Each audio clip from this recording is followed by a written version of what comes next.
gentlemen, welcome to another episode of your favorite football podcast, your Footy Fantasy Podcast. We're here this evening to review another weekend of good football. We're focusing on the big game this weekend, Arsenal versus Man United. It's usually supposed to be a big game. The two teams are not doing so well now. They haven't done so well in recent times, to be honest, but their fans will not tell you they're small teams. As a matter of fact, they're the biggest clubs to their respective fans. Um, Unfortunately, I have to do this. I am a Man United fan, and I'm stuck between two Arsenal fans, and you can see from the smiles on their faces that they're very, very glad to be here. And so, without further ado, I'll get into it. I have with me here Henry. Welcome Yes, back to the hi. show. And Thank I you. also Thanks for have, having me back. I know you will be definitely glad. And I'm sure Justice is also glad to be back here. Welcome, Justice. Thanks. Certainly a good time to be back. I know. I can see that smile on your face. Please close your teeth. Um, as usual, if you're a regular listener or fan of this podcast, you know we are on every place you find podcasts. Spotify, Apple, Google, wherever you find your podcast, just go look for Footy Fantasy Podcast. You will find us. That's FOOTIE Fantasy. We're also on social media, same Footy Fantasy on Facebook. However, on YouTube, on Twitter, it is Footy AD. That is Alpha Delta, Footy AD Fantasy on YouTube. We make this on video, we'll put it on YouTube, and then we'll make the audio and put it on podcast. You can also find us on, like I said, Facebook and anywhere else you find your podcast. I want your reviews and I want your feedback, please. It makes me feel better when I know people are listening. Good or bad, doesn't matter. I want to hear it, please. So, guys, we'll get into it. I'm going to start with Justice. Justice hasn't stopped smiling since he came in here. So, please, Justice, just get what's on your mind out, please, so I can stop seeing your teeth. I'm guessing you're asking how what I thought of the game. Yes, please. So from a results standpoint, as an Arsenal fan, it was very good result. We badly needed a win after two straight league losses. Broken the duck of non-away wins against top six in Brazilian games. I lost track of how many games it's been. Winning at Old Trafford is always a good thing. So results, very good game for us. On the game itself, it wasn't the fireworks I think everyone was expecting. It was a fairly cagey game throughout. But I think overall, from the balance of play, I think Arsenal were slightly better. I think that the way the game went, we kind of expected what Arsenal would do, right? Keep the structure, try to retain possession, then break quickly when you had the space to do it. Didn't quite have that space.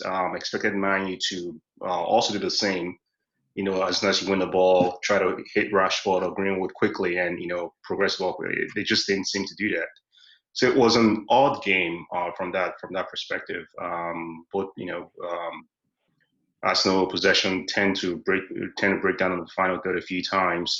So they had possession, but didn't do overall too much with it.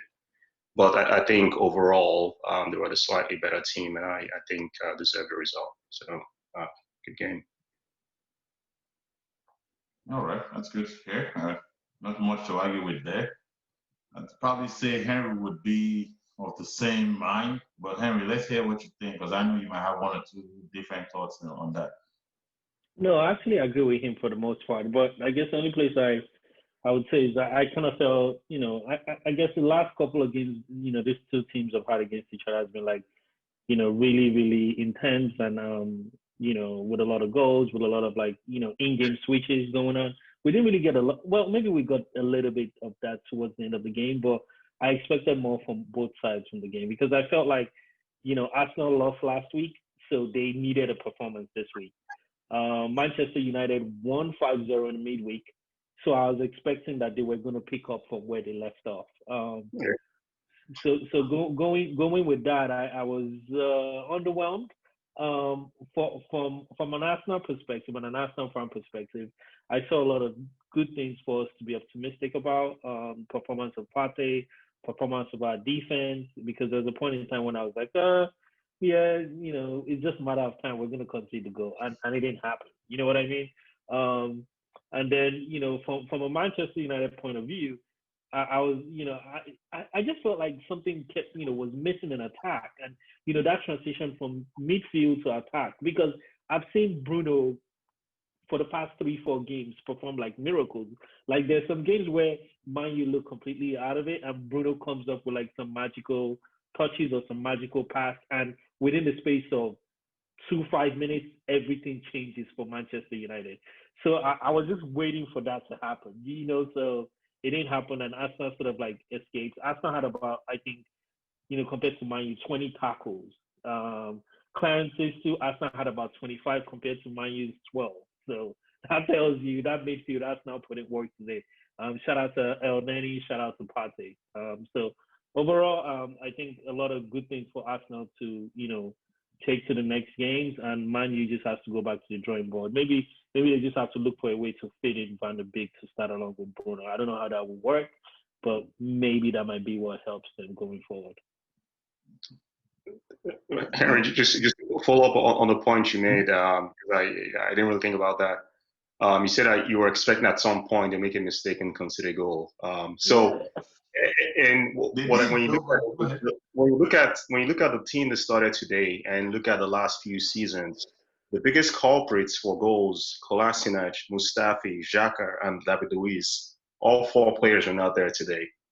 So if it's a template going forward, I don't think Arsenal fans will be complaining at all. I mean, Luiz has had some good games, but he's bound to do something silly at any point. So I felt like today the team was in control at every point. Yes, you're playing a big team, so you're going to give up chances here and there, but I don't think at any point they lost control of that match, or you had that someone did something silly that could have led to a goal. So good. I'm smiling because at least I found something I can disagree with. Wow, at last.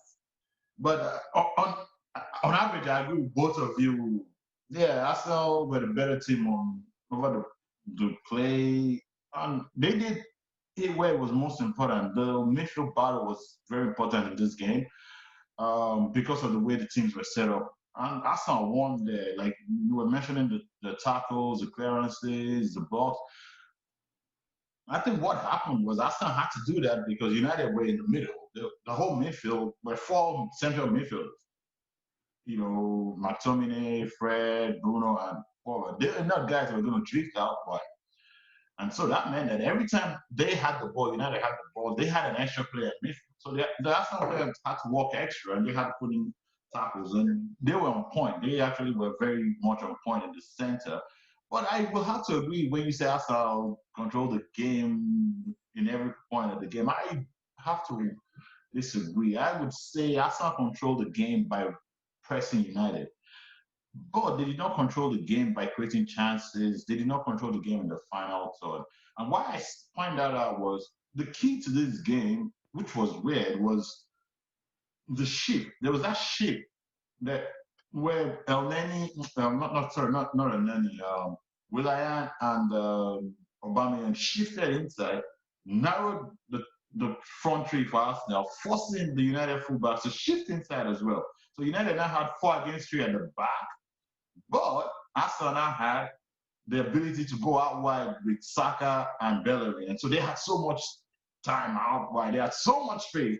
As a matter of fact, every time Arsenal were looking for an outball, it was Saka or what's his name, Tierney, because Tierney now also overlapped and was just sitting down there. It was like, dude, you're supposed to be playing centre back, but he was literally sleeping on the left back spot.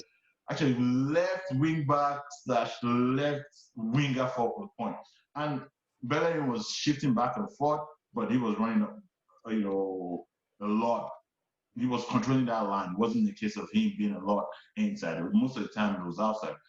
But it gave United momentum in the middle because United had more players. The problem was United was poor with the ball. They Bruno was terrible. Pogba wasn't. We can look at the penalty, but I would take that as a mistake in isolation because I think Bruno wasn't Pogba today. He gave away a lot of balls, but so did Pogba. But Pogba at least was fighting for the balls. Partey versus Pogba was a very interesting part of that game. It sums up what I saw, which was there was a point in the second half where United were stepping up, and Pogba actually, pushed the game and went into Partey and was like, "Dude, I like this battle. Let's do it." And Partey was like, "Okay, dude, let's do it. You take the ball from me, I take it back, and I take it back." And then they were doing it. But I think Partey came out on top because what's his name gave away the penalty. But I think United's refusal to adjust to Arsenal shifting the ball out wide pick was a big issue. The midfielders should have run out wide. But in terms of controlling the game, I have to disagree because Arsenal had what I call impotent possession. You're not going to control the game if you're not forcing your opponent to. So, Buchi, let me jump in and clarify my comment, right? I agree with you. I mean, the control did not lead to goal scoring chances, but that's not what I meant by. I mean, responding to Henry's comment was around so when I mean control, defensively, they were always in position, they were always in shape. They did not, at no point did it felt like they had broken down. So even when they didn't have the ball and United had the ball and they were attacking, they were in control of their shape defensively. That's kind of what I meant. They went out. The one time the one time they broke down was when Tierney went for a header that he missed and Rashford got the ball.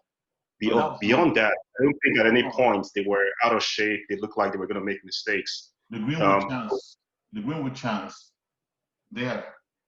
Correct. Yeah, and so that's what I expected United to do more, right? Yeah. Get the ball and try to hit quickly, and I think that's the only time they actually did it the whole game.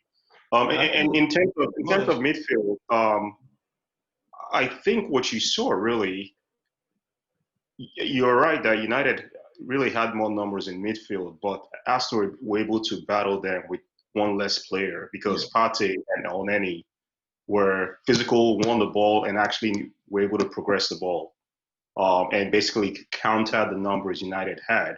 And that effectively allowed Arsenal to play 4-4-2. So that's why Aubameyang was inside and Saka out, and Tierney was basically playing as a left back. He barely played as a left center back today. Yeah, I think what happened was, football, I don't know about Henry because, I've not met you personally, but I know Justice plays.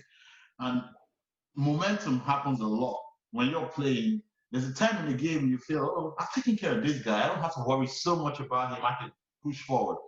And I think that's what happened with Arsenal later on when, for example, Tierney wasn't so much bothered about coming back. Because I point to Bruno Fernandes because that Greenwood chance was supposed to be usual. United players the forwards, the plan was get them the ball quick. They were either going to be running at the Arsenal back, and the Arsenal back were not really comfortable when United turned on them. But there were not that much opportunity for this to happen. It only happened like 2 or 3 times. Or the guy gets the ball with the defender closing up behind him and he turns on the defender, which was what happened when Rashford turned on Gabriel and cut him out. And then the same thing happened when Greenwood cut out Gabriel once. But then you would have expected United looking more balls over the back. Or, of course, the main man who is supposed to get the ball on the turn was Bruno. Get the ball on the turn and whip a good pass. Bruno was, dude, it was very hard to explain what happened with him, but him not being in the game killed a lot of plans United had going forward. But don't get me wrong, I am not trying to downplay Arsenal's performance because I'm a United fan. No, Arsenal had a good game. Arsenal played very well. I want to actually say that with all respect because it is a win at Old Trafford. It is a win against a United team that were coming to this game with top form. That is very important to know. Or, I'm sorry, top form in quote, because you could say that performance at the midweek in the Champions League was really great. So why I mentioned that was I don't want it to sound like I'm trying to, be a sourpuss on Arsenal. No, that's not what I'm trying to do. What I was just trying to point out was Arsenal, for the amount of possession, for the amount of freedom Saka and Bellerin and Tierney found out, we should have. Look, they had only one save. You could actually That's, tell the penalty was a penalty, but he didn't have a save to make apart from one shot from 35 yards. yeah, and that's fair because I mean that's everything else the fan would tell you. That's the creativity in the final third has been Arsenal's biggest problem. But you don't fix a team overnight. That's right. So they're addressing the issues in phases, right? They've addressed the defense to some degree with Gabriel, who's been massive since he came in. Tierney's finally fit, so he's there holding his back from injury. So you can see fixes there. Thomas Partey, I mean, he was phenomenal today, and having him in the lineup in the middle means you're not overcompensating for a Luis that can play in the back four or Xhaka that's a liability defensively. It means you can actually set up a structure to a good base to build from. The missing thing now is a creative midfielder. I mean, since Cazorla left, I don't think we've fully replaced him. I mean, Ozil's supposed to be the guy, but we know there are issues there we're not going to get into here. They try to sign OR in the summer, so I think hopefully in January they're able to address that. But until that happens, that's going to be an issue, and you're just going to have to figure out ways around it. I think what they've tried to do is create from wide spaces with the fullbacks and Pepe or Willian or Saka crossing the ball in. The crosses went great today, or United just had enough defenders in the box to cut them out. So real goal scoring chances weren't created, but I think what we see is a good base, a good template that you can build off of. And I agree with you. I think Arsenal has a good base defensive, especially with the first team. There might be a problem with that, but the midfield is solid. The goalkeeper, the defense looks solid. I'm going to move on to man of the match, and I want you, Henry, to jump in now and give me your man of the match. I know you might have a few candidates, but you can only pick one. So praise a few, but you can only pick one. So yeah, my man of the match that stood out to me the most today was Partey. As I said, it was between three players between Elneny, because Elneny surprised me today. I mean, I'm not even gonna lie. At the beginning of the starting lineup, I saw his name and I was like, oh, wow, But he was up there today. Him, Partey, and Gabriel, even the fullbacks did great. Tierney once again looks like a proper defender.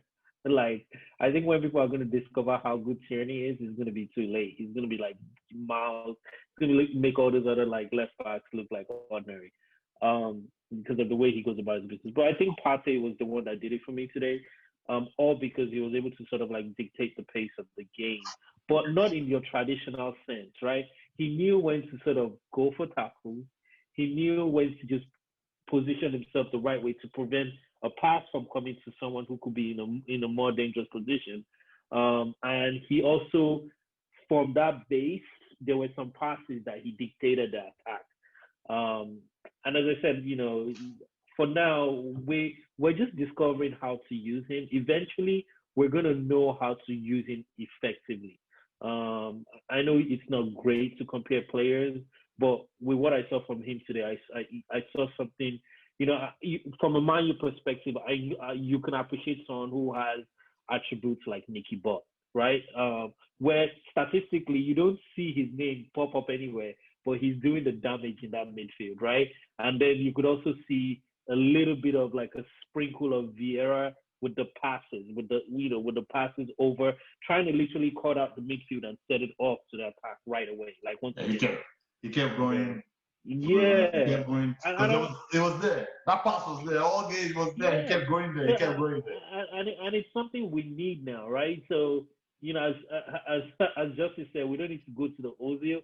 But I even feel like the irony of the situation is now that you have someone like a Partey or even an Elneny that can play together, it's now that you actually might you have players that might be able to cover up for the lack of defense of Ozil and let him focus on that creative part. But now we didn't even include him in our squad. So God bless Arsenal. Yeah, Justice, who was your man of the match? Because that was very emphatic. He just went straight to the point. And So I completely agree. I agree with Henry. Pate was phenomenal. He controlled the game defensively and also the pace of the attack as well. And I think because of him and then it was a close second for me, but because of the two of them, they were able to counter the extra number of man you had in midfield, and they basically dissected the diamond in the first half, or whatever man he was playing in that first half. They didn't resort to sideways passing, right? Once they had the ball, I think it's also a factor of Bruno and Pogba really not being good defensively. They were easily able to just break that line and progress the ball forward. The interceptions he made, I mean, I can imagine Xhaka being the same. I don't want this to be a pile on Xhaka, but it's the reality is he's very limited defensively, right? So you could see a few times when you had the ball, he was able to just easily intercept the ball. I mean, I think in the past, out these a mad sliding challenge by Xhaka and a yellow card or close to penalty. So Xhaka, Pate for me was man of the match. Aneni and Gabriel are close seconds. But yeah, this is a bad day, man. This is not really a good day. You wake up in the morning, you watch a football game that sucks, you get on this podcast and you're forced to agree with two Arsenal fans. But sometimes we get those days, and yeah, I have to agree. So, and the funny thing about a unanimous man of the match, it hardly comes because one, nobody scored a hat trick because that is easy when it happens. But this was one way you could go, yeah, there's a man of the match here because I would have said that the guy that had opportunity to be man of the match would have been Bellerin or Saka, but more especially Bellerin. But his final ball was what killed him. You can make an excuse for him and go, oh, United, whenever he had a pass on, or whenever the ball was on in the box, there was always an extra United player marking because, of course, United players had 4 against 3 in the box or 4 against 3 around the Arsenal forward line. But if you have so much space, you should be able to create better balls. He created a few dangerous balls, but he kept making dangerous ones. But, I wouldn't give him above any other person in midfield because he didn't make the best of what he had. Elneny was good. Saka was good. The midfielders were very good. The forward line for Arsenal, they were not there. This guy scored a goal, but it was a penalty. So forward line were not there. The defenders were good, but when 2 of your 3 centre backs have a yellow card, they cannot really also be. I mean, they didn't make any last-minute, last-ditch tackles. They did well, but Pate really had a presence in that game. The time when United stepped up, that ball, there was a ball that Pogba robbed from him that he won back. The ball was about to score. Was about to take a shot. And if that ball had gone in, Arsenal were not coming back. We're not stopping United because United had momentum there. So he kind of, in a way, kept United at bay. But United were toothless because of they couldn't turn, and Elneny and Partey were strong. However, I have to give praise to one United player because I remember there's something very, very important here, which was if this game had ended at 0-0, which he could have easily become, I would have had a different man of the match. That would have been Lindelof. Victor Lindelof had an immense game where you're getting like 3 goal-saving tackles that were not really tackles, like little nicks, but just being there. Aubameyang had a shot he could have hit. This guy nicked it on time. The air ball from Lacazette. It was Lindelof. Yeah. It was Lindelof. There was a shot that Aubameyang took. He was trying to use Lindelof to block the years of you say call it around Lindelof. Lindelof was like, ball nicked off Lindelof's back. The replay showed that, but the referee didn't see that it was a goal kick. But the guy was really everywhere. And he was the one guy you would think would be being pulled out of place all the time with but he made a, and there was even a tackle he made by just being there at the right time when Aubameyang was trying to flick the ball to Saka running a back flick, and so he had a good game. Gabriel had a good game too, but I think he should have been sent off. He had a yellow card. It would have been an unlucky sending off, but it would have been legal. So that was why I wouldn't raise him so high. He did well. He didn't make too many mistakes, but if the ref had punished his mistakes, he would have been out. But on the balance of that, I think it would have been an unfair and unjust red card in the scheme of of fate, not of in the scheme of the law, because it's legally it should have been gone. Yeah, I think that's the man of the match angle for me. Henry, do you have anything you want to add? No, the only other thing I was gonna say is I think and it just came to me now. I think majority of the players that started for Manchester United today also played in midweek, right? And Arsenal had fresher players. We all kind of forgot that. The players that played midweek for Arsenal were sort of like the guys, trying to break into the team. Pepe started, Willock, Nelson, Cedric.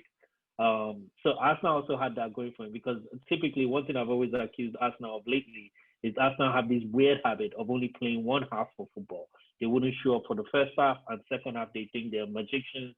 They just want to perform magic. So, I think maybe one way Arteta is sort of addressing that is maybe reshuffling his players properly and resting them, because you could tell Arsenal were like up for it today. Like from the word go, you could tell they were just up for it. I wasn't scared when they were passing out from the back for the first time in maybe the past 12 games. I was like, I don't like this, but they were confident doing it. So, is a testament to what's been going on the training ground, and also, why I guess sometimes just shuffling these players around helps the team as a whole. Yeah, I have to agree in conclusion that was a big win for Arteta. This was a weekend where two managers that had a lot of doubters. They have some good credentials. We can see what they're trying to do, but they still have doubters because the results are not always going their way. But Arteta stepped up and won today, and he has a lot to build on going forward.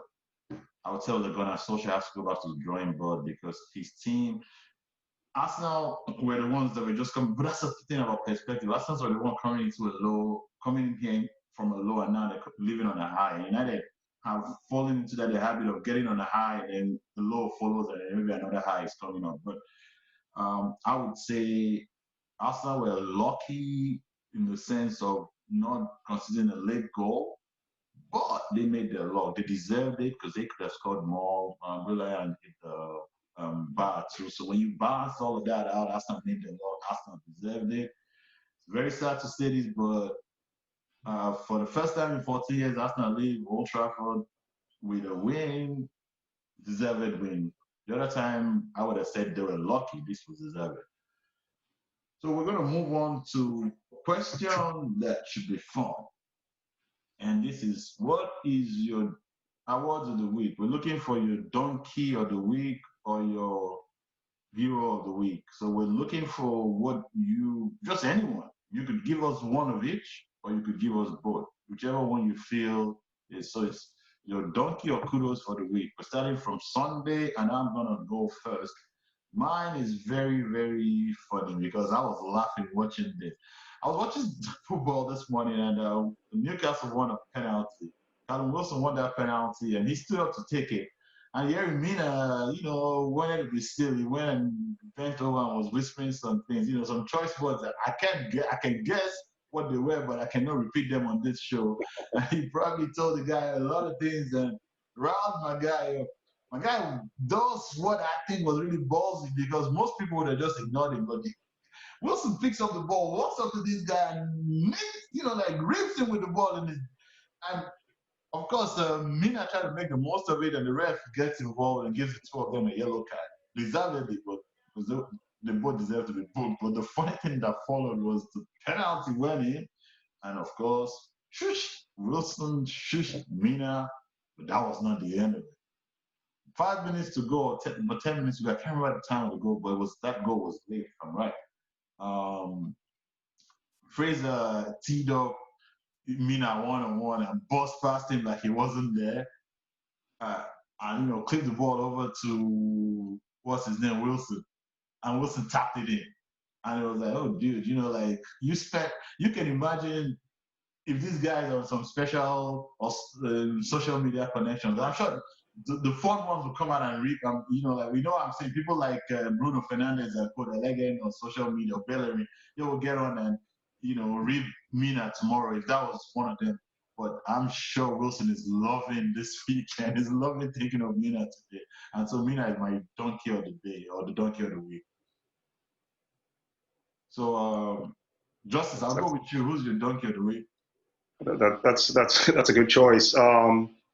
Mine is the ref or VAR that was in charge of the Tottenham Brighton game.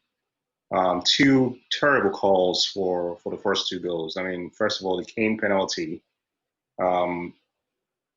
Kane was, I believe, outside the box, and he backs into the Brighton player, Lallana, that then fouls him as they're going for a header. Ref doesn't really call it, and VAR calls a penalty, and the ref doesn't even, decide to take a look. Then I guess they realized they screwed up, and the Brighton goal was a clear foul of Højbjerg, and they're allowed play to continue. It was terrible to see. It's sad because with technology, I mean, it's supposed to be making the games better or at least easier for the refs. They have tools at their disposal, and they're just not using it. So for me, yeah, that's my donkey of the week. All right. Nice. And do you have? Yes. I'm just gonna do a kudos, but it's a little bit of an unorthodox kudos, but it's like a jive kudos, like a jab kudos. My kudos of the week goes out to all my Everton fans and Carlo Ancelotti people who, after a couple of games, they thought they were riding high and they were sailing all up to the sunset until the two injuries. Why so petty? Until the two injuries hit and brought them back to limelight, brought them back to reality. But in all honesty, yeah, I for Everton, you could see what the team were poised to do something great until James just went off with that injury, and now you could tell they're sort of like just play like players with their like a chicken with their head cut off. But I hope they kind of turn it around because I think they're playing. Who are they playing next? Is it Arsenal or Man U? Or Aston Villa? I think they play Man U next. Yeah, they play Man U next. So it will be pretty interesting to see what they come up with because they were really really flying out high. But that's just my little giant. Your kudos is kind of a donkey. So it shows you. I mean, I'll put Villa in the same category, right? Oh my god! They start out flying, and now they've had two terrible. In today's loss, they were down 4-0 and scored 3 late goals. They got beat up, I believe, 3-0 the last previous game. So there just seems to be a lot of balance in the league this year, which is great from a fan's perspective. I don't think any particular team is going to run away with it.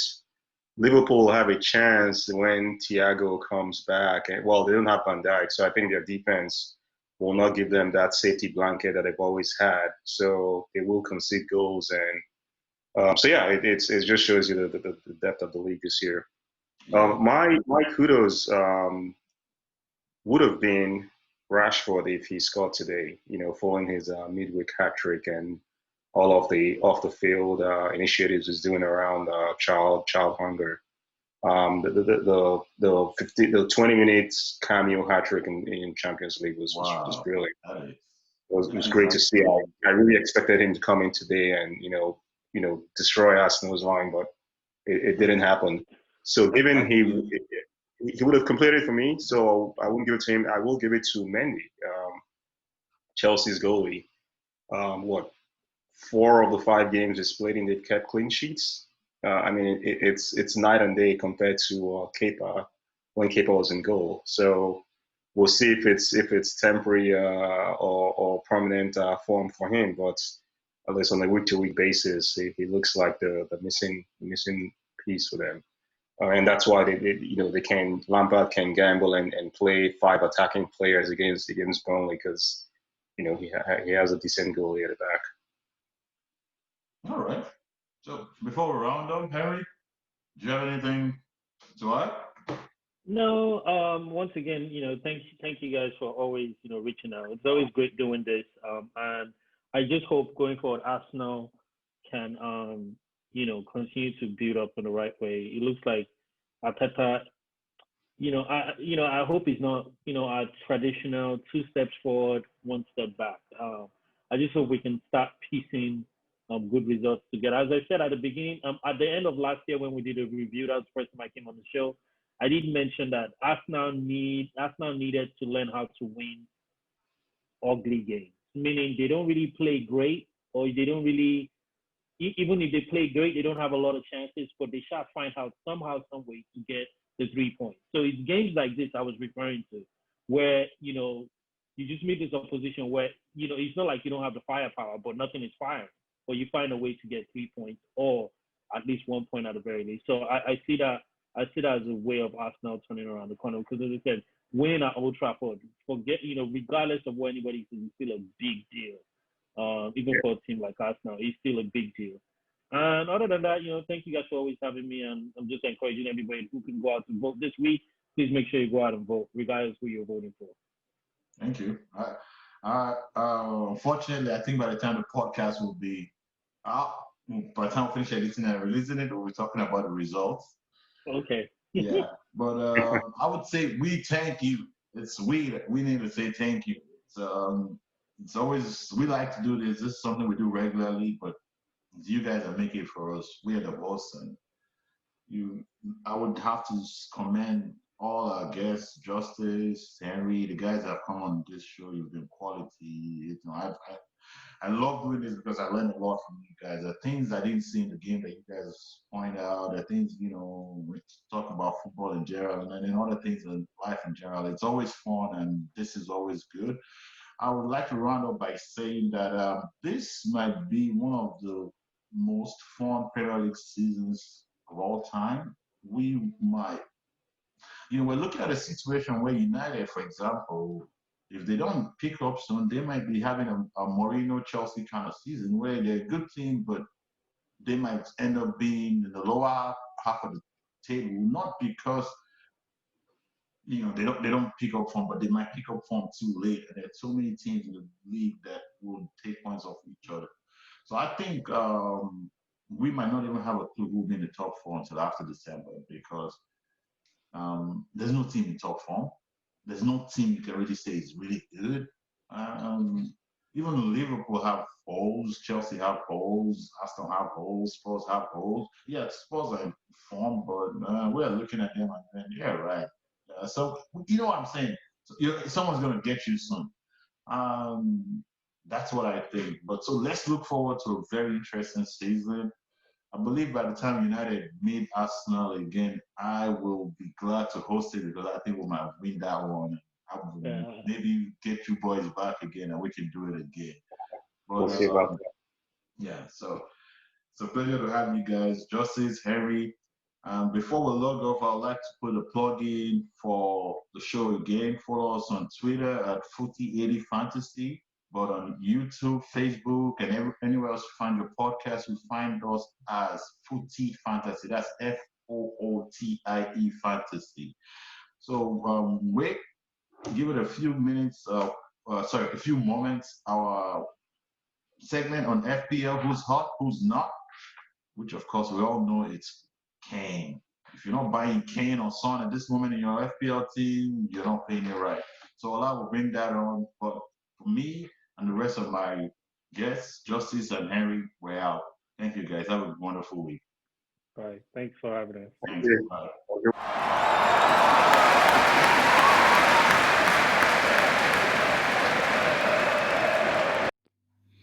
Welcome to another segment of Who's At and Who's Not on your Footy Fantasy podcast. And we're going to be discussing the Fantasy Premier League. And once again, we're going to be giving you the tips for who to kick out and who to bring in. So let's start with Who's At. Who's At? Hakim Ziyech of Chelsea. For £8 million, you can bring in one of the most creative players in the Chelsea team who is settling in after a long period out being injured. He's gotten 2 goals, 2 assists in his past couple of games, and is looking to be a very cheap option to get in if you're looking for a Chelsea player. He seems to be someone who's going to get lots of goals, lots of assists, and with Chelsea's fixtures looking good in the next few weeks, this might be somebody to bring in. Hakim Ziyech is hot. And who's not hot? Well, we have to look at the champions who have conceded 15 goals in the first 7 games. Trent Alexander-Arnold is not hot. He has had only 1 assist and 1 clean sheet, and it costs 7.4 million now. He originally started off at 7.5 million, but with lots of people selling him, his price has gone down to 7.4. And because he is no longer hot, and with the chances of Liverpool keeping clean sheets decreasing and diminishing with Van Dijk's injury, this might be the best time to kick him out because Trent Alexander-Arnold is no longer hot. And we're going to also talk about players to bring in. Looking at this set of fixtures, like we said, Chelsea have a good set of fixtures coming up. Man United also have a good set of fixtures coming up. So you might start thinking of maybe bringing in Martial, who's coming back from suspension. He had a 3-game suspension, and it might be an easy way to get a cheaper option from a Man United point of perspective. And you can also look at Arsenal's defense. Actually, they have the best defense so far this season. You might be looking at some good options from the Arsenal defense to bring into your squad. So just have a look around and keep an eye out on the injury news. With Danny Ings getting injured, Pulisic also getting injured recently, and it's time to probably look for options to replace those. So keep an eye out for all of that. And till next time, the next episode, stay calm, stay safe, and keep watching.